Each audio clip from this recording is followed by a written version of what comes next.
যাই হোক, কি বলবো, আর নতুন করে কিছু বলার মতো নাই, তারপরেও বলতে হয়, একদম না বললেও না। তো যাই হোক, কিছু কিছু লোক কান্নাকাটি করতেছে নোরা পাগল লাশ পুরানোর জন্য। তো ওর লাশ পুরানোর যথেষ্ট কারণ আছে, তো ওইভাবে আমি আর বলতেছি না, তারপরে বলি। তো দেখেন, এখন বাজে সকাল 7টা। তো আমার বাড়িতে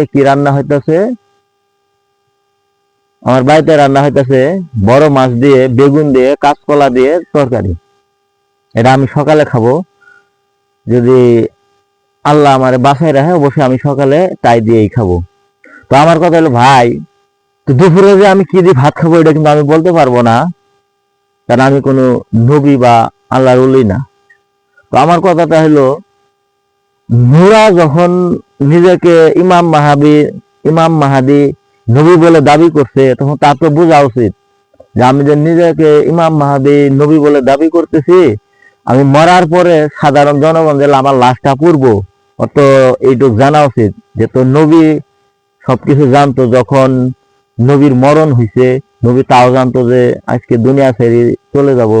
তো একজন আল্লাহর হলে কিন্তু সবই জানে, কখন মরবো কখন বাঁচবো। তো আমার কথা হলো, নোরা যদি নবী বলে দাবি করে, তাহলে কেন সে বুঝলো না যে আমি মরার পরে আমার আশপাশের যারা লোক আছে তারা আমার লাশটা কবর থেকে তুলে পুরবো?